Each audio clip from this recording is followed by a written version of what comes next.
Now, one of the commonly asked questions in rabbit farming is, why are my rabbits not conceiving? Why are my rabbits not getting pregnant?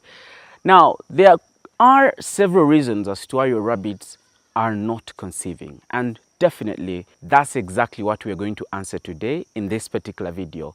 Hi everyone, welcome back to my YouTube channel. Thank you so much guys for always supporting me, for always subscribing, for always watching, for always recommending, for always sharing my content with your friends. If you're new here, please, if it's your first time, ensure that you subscribe. Don't forget to follow me on X, formerly Twitter, at Dennis Duke UG. And we have our rabbit restaurant called Sungura House located in Bukoto. You can come around and eat rabbit meat. Without wasting time, let's take a breather and I'll be back with the reasons why your rabbits are not conceiving.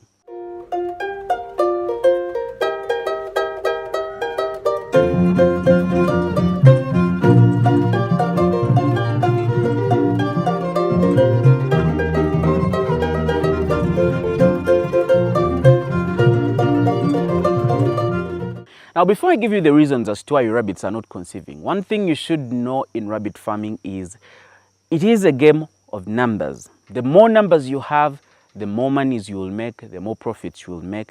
But that entirely depends on how you are good at breeding, you are good at ensuring that your rabbits actually give birth and you take care of the kids, because without the kids, the mothers can't give you profits. Now, one of the reasons as to why your rabbits are not conceiving is poor nutrition. Now, poor nutrition, just like it is in human beings, sometimes if you think you're barren and you go and visit a fertility center, they'll ask you, what have you been eating? How is your nutrition like? They'll check you properly. So that equally applies in rabbit farming. In fact, in all animals, if your nutrition is bad, your rabbits are actually not going to get pregnant, they are not going to conceive, they are not going to give you children, and therefore you will be making losses. So as you raise those rabbits, ensure the number one thing that they have is good nutrition.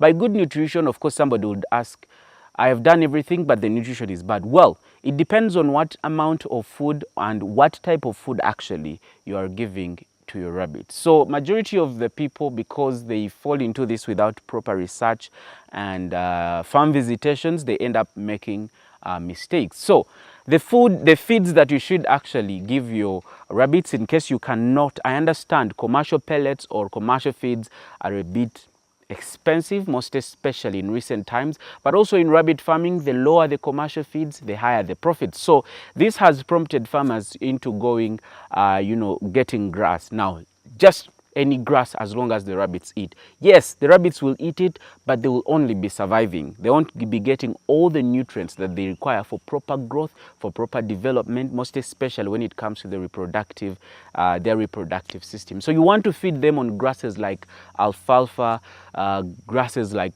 Chloris guyana, grasses like Mombasa grass, grasses like, or pastures or legumes like velvet beans, lab in case you find it very, very good. So there are a couple of other options that I may not. Caliandra is also there. So you need to get, typically, or what I'm literally saying is get grasses that are rich in protein. Ensure that you give them multivitamins or vitamins once in a while. There's glucovit you can apply in the water, and then you boost their immune system and so forth and so on. Otherwise, with poor nutrition, you will continue giving your rabbits to the males, but they will not conceive. Another reason as to why your rabbits are not conceiving is because you've not invested enough time into the entire process of rabbit breeding. Now, I have a video, a specific particular video on rabbit breeding. I don't know if you're new or you've not seen it, but those that have been on this channel, well, they get information firsthand. I have shared that particular video with them. Breeding, ways of breeding. Now, breeding is very important. I mean, you don't just pick the rabbit and put it in the male's cage and go. No, you have to stand there and actually ensure that you see a successful breeding process or cycle.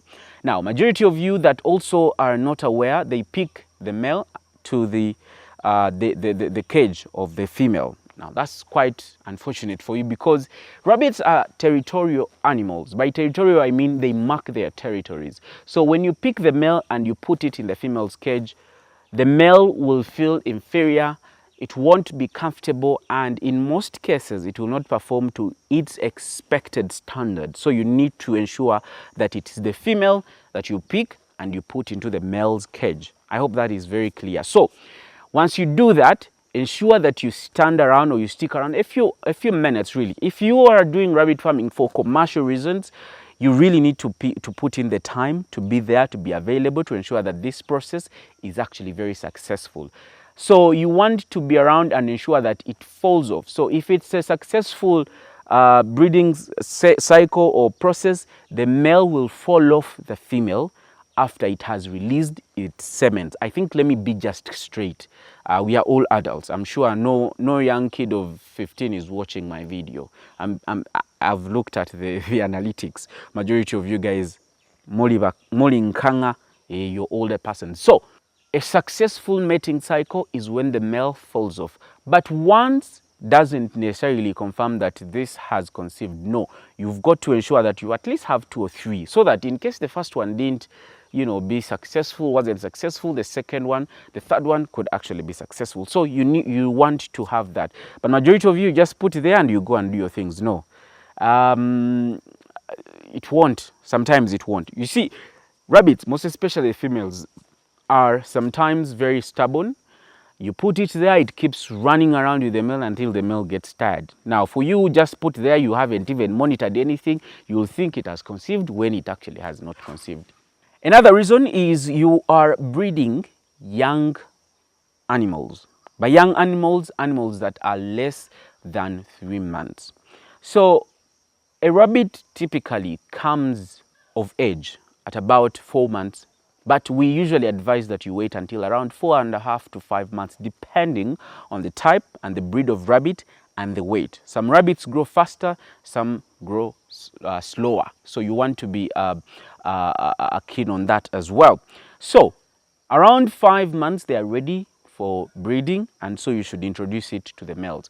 Another thing that you also need to know is rabbits have a reproductive system that does not necessarily have to wait for it to come on heat. Any day, any time, they are ready to actually conceive. So you want to utilize that as well. But make sure or ensure that the rabbits you are breeding are actually of age, they are mature. Between 4 and 6 months, that's a very good period for them to actually breed. Chances are high that they will conceive. And this applies for both females and males. Usually we advise that males should be a little older so that they are stronger. They're old enough to perform the duties for which they were created to actually perform.